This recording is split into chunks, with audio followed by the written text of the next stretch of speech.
ini saya akan membahas tentang materi manajemen input dan output. Oke, next. Menurut William Sterling, perangkat eksternal input-output yang dapat berhubungan dengan sistem komputer dapat dikategorikan sebagai berikut. 1. Human readable. Peralatan yang sesuai untuk komunikasi dengan user komputer seperti monitor, keyboard, mouse, atau printer. Yang kedua, machine readable.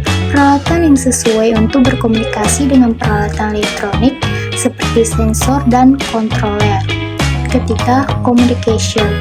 Peralatan yang sesuai untuk komunikasi dengan peralatan jarak jauh atau remote device seperti remote control atau modem. Yang selanjutnya tentang perangkat input-output. Perangkat masuk atau keluar dapat dibagi secara umum menjadi dua kategori, yaitu perangkat blok dan perangkat karakter. Perangkat blok menyimpan informasi dalam sebuah blok yang ukurannya tertentu dan memiliki alamat masing-masing. Umumnya, blok berukuran antara 512 byte sampai 32.768 byte. Keuntungan dari perangkat blok ini ialah mampu membaca atau menulis setiap blok secara independen. Oke, selanjutnya bisa teman-teman sekalian lihat tentang fungsi input-output. Ya, fungsi input-output ini terdapat teknik pada pemrograman input atau output, yaitu 1. Programmer input-output. Prosesor mengurusi perintah input-output dalam perilaku proses mengerjakan modul input-output, di mana proses-proses itu kemudian beroperasi dengan cara batch-wise sebelum melakukan proses sampai selesai eksekusi. Yang kedua itu interrupt-driven input-output. Prosesor mengurusi perintah input-output dalam perilaku proses dengan meneruskan eksekusi aliran instruksi dan dapat diinstruksi oleh modul input atau output, sehingga suatu proses untuk sementara dalam keadaan suspend dan kemudian dapat dilanjut kembali sampai selesai. Oke, selanjutnya saya mau bikin tentang pengendalian perangkat. Kartu pengendali biasanya memiliki sebuah penghubung.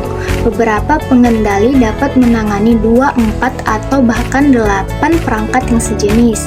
Sistem operasi hampir selalu berhubungan dengan pengendali, bukan dengan perangkat secara langsung. Sebagai besar komputer yang berukuran kecil menggunakan model bus tunggal. Bus tunggal untuk berkomunikasi antara CPU dan pengendali. Oke, selanjutnya saya membahas tentang Direct Memory Access atau DMA. DMA ialah sebuah prosesor khusus yang berguna untuk menghindari pembebanan CPU utama oleh program masuk atau keluar. Pada dasarnya, DMA mempunyai dua metode yang berbeda dalam mentransfer data. Metode pertama ialah sangat baku dan sederhana disebut sebagai halt atau bus mode DMA karena pengendali DMA memegang kontrol dari sistem bus dan mentransfer semua blok data ke atau dari memori pada single bus. Metode yang kedua mengikuti serta pengendali DMA untuk memegang kontrol dari sistem bus untuk jangka waktu yang lebih pendek, pada periode di mana mikroprosesor sibuk dengan operasi internal dan tidak membutuhkan akses ke sistem bus. Oke, selanjutnya bisa teman sekalian lihat, saya masih membahas tentang DMA, tapi ini menurut Sterling. Terdapat 3 kemungkinan konfigurasi DMA, yaitu 1. Bus tunggal DMA terhubung, 2. Bus tunggal DMA terintegrasi dengan input dan output, yang terakhir itu bus input atau input.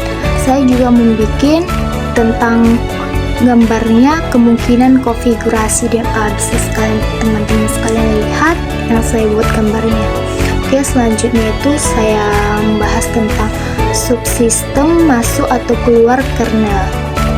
Bagian ini akan membahas bagaimana teknik dan struktur antarmuka yang memungkinkan input-output diperlakukan secara seragam. Salah satu contohnya adalah ketika suatu aplikasi ingin membuka data yang ada dalam suatu disk tanpa mengetahui jenis disk apa yang akan diaksesnya. Oke, selanjutnya tentang jam dan time. Adanya jam dan time pada perangkat keras komputer setidaknya memiliki 3 fungsi. Memberi informasi waktu saat ini, memberi informasi lamanya waktu sebuah proses sebagai trigger untuk suatu operasi pada suatu waktu. Fungsi-fungsi ini sering digunakan oleh sistem operasi, sayangnya sistem call untuk pemanggilan fungsi ini tidak distandarisasi antara sistem operasi. Oke, selanjutnya tentang blocking dan non-blocking input-output. Ketika suatu aplikasi menggunakan sebuah blocking, sistem call eksekusi aplikasi ini akan dihentikan sementara, lalu dipindahkan ke wait queue setelah sistem call tersebut selesai. Aplikasi tersebut dikembalikan ke run queue sehingga pengeksekusiannya akan dilanjutkan. Physical action dari peralatan masuk keluar biasanya bersifat sinkronus akan tetapi banyak sistem operasi yang bersifat blocking. Hal ini terjadi karena blocking application lebih mudah dimengerti daripada non-blocking application. Oke, selanjutnya tentang spooling dan reservasi perangkat. Tentang spooling dan reservasi perangkat ini saya membuat tentang gambarnya saja. Bisa teman-teman sekalian lihat gambarnya di layar.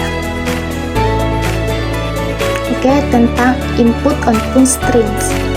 Input-output streams adalah suatu mekanisme pengiriman data secara bertahap dan terus-menerus melalui suatu aliran data dari proses ke peranti, atau begitu pula sebaliknya. Saya membuat gambar struktur streamnya. Bisa teman-teman lihat dari proses A ke stream head, ke modul-modul stream, modul-modul stream, sampai ke modul-modul stream hingga ke driver perangkat. Dari proses B ke stream head, ke modul-modul stream selanjutnya, modul-modul stream masih tetap, dan terakhir ke driver perangkat. Dari driver perangkat ini bisa juga ke modul stream, hingga ke stream head sampai proses B atau proses A. Yang bisa disebut sebagai modul-modul stream ini itu bisa disebut sebagai buffer pool.